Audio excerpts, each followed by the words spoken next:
Soy el pastor Juan José Gil. Sabes, en Primera de Samuel, capítulo 19 en adelante, nos encontramos lo que podríamos considerar el desierto del rey David. David había escalado rápidamente a partir de la derrota de Goliat y por la promesa también del rey, de Saúl. Había escalado rápidamente a posiciones de palacio. Se había convertido en el yerno del rey. Su familia disfrutaba de privilegios porque era la promesa hecha por Saúl.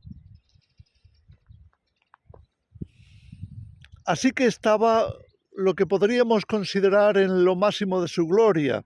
Salía a las campañas y cuando regresaba, la gente le aplaudía, le vitoreaba, le exaltaba, diciendo además estas palabras: Saúl mató a sus miles y David a sus 10.000. En otras palabras, David es 10 veces mejor que Saúl. Imaginaros en un rey tan celoso como era Saúl, escuchar a su pueblo hablar de esta manera, diciendo que David era mucho mejor que él. Así que la única reacción posible en una situación como esa iba a ser algo totalmente negativo para David. Por supuesto, la culpa no era de David. La culpa no era de la gente que estaba entusiasmada con las victorias de David. El problema lo tenía Saúl, no te quepa la menor duda. Pero ¿por qué Dios permitiría esto? Cuando David parecía estar en ascenso a lo que Dios mismo había dicho, que él sería el rey en lugar de Saúl. Sin embargo, la cosa no iba a llegar tan rápido. No solo no iba a llegar tan rápido, sino que a veces podría parecer que nunca iba a llegar, porque el propósito de Saúl era destruir ni más ni menos a David, hasta el punto que trató de poner a Jonatán, hijo de Saúl y muy amigo de David, ponerlo en contra de David, de manera que le hicieran la vida imposible. Aquello era una situación no solamente incómoda, sino terriblemente amenazante.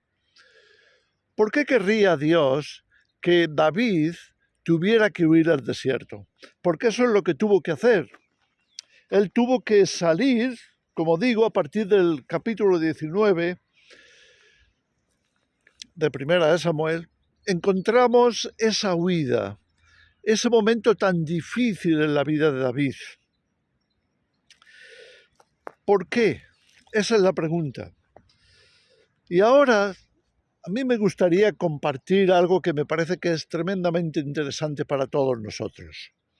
Una vez que estamos saboreando lo que nos gusta o el éxito, las cosas nos van bien, Dios puede permitir que las cosas también que nos van de maravilla cambien radicalmente a una situación desastrosa. ¿Por qué?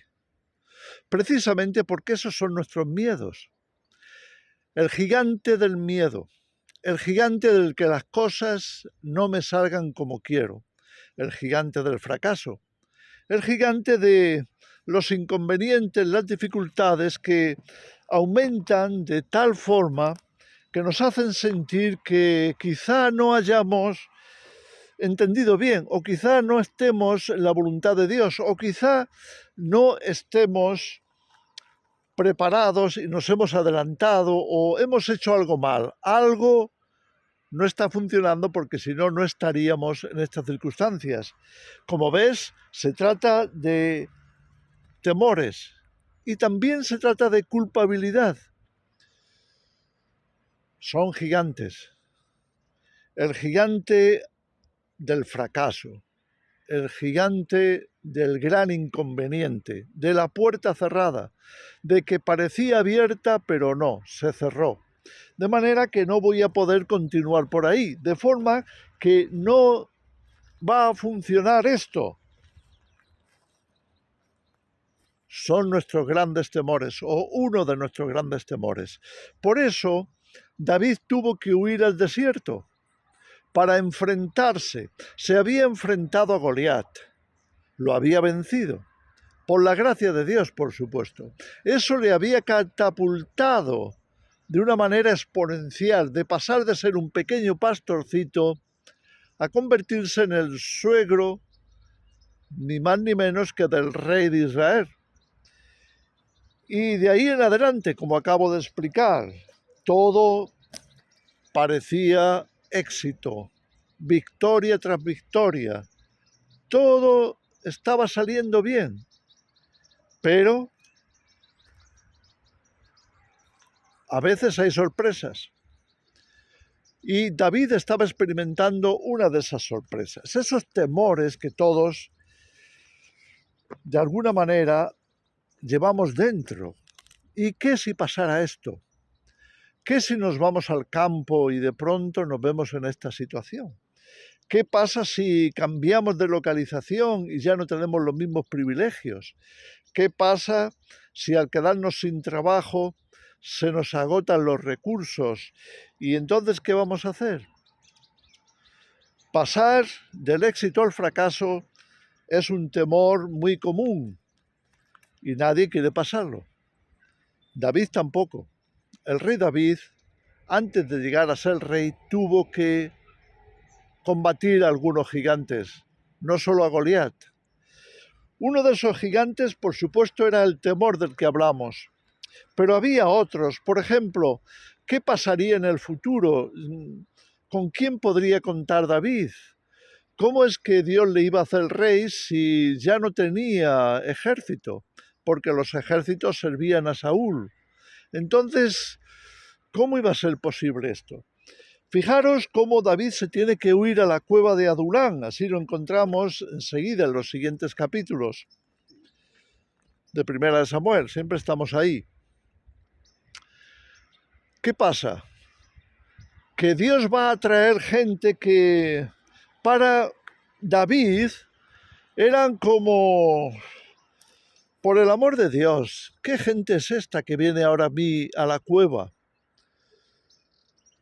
La Biblia nos dice en el capítulo 22 acerca de la cueva de Adulam que los que llegaron allí eran algo así como los desechados, los desechos. Gente que estaba sufriendo mucho, deprimidos, enlutados, arruinados. En fin, un ejército que nadie quiere. Porque cuando pensamos en recibir ayuda, esas son las personas a las que no iremos. Porque ¿qué pueden hacer por nosotros? ¿Cómo nos podrán ayudar? Así que, ¿qué tenía David en mente cuando toda aquella gente comenzó a venir a él? Y de pronto se encontró con una cueva grande, o unas cuevas grandes, y había ni más ni menos que 400 personas. Y luego, aparte, por supuesto, sus familias. Muchos de ellos estarían casados y con hijos.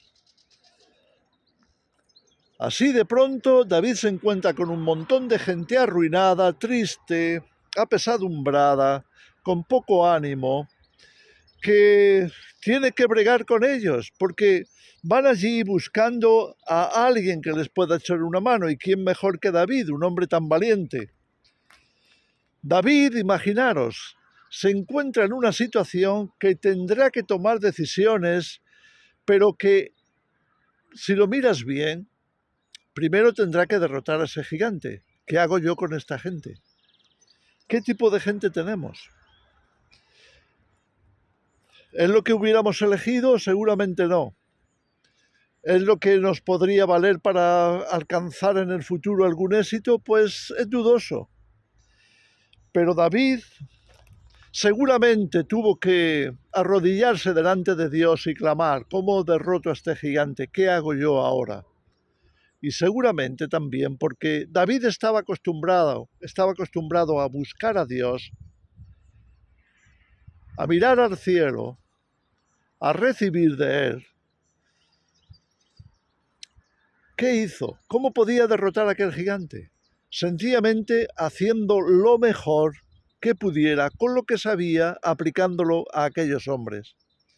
Y eso fue lo que hizo, y comenzó el entrenamiento de aquellos hasta convertirlos en guerreros. Seguramente uno de los ejércitos de mayor éxito que jamás tuviera David serían aquellos hombres, porque habían partido de la nada, de cero, y habían confiado en aquel valiente, David. Y David había invertido en ellos. Así derrotó a aquel gigante. El gigante primero del miedo, después de qué vamos a hacer ahora con lo que tenemos, que es prácticamente nada.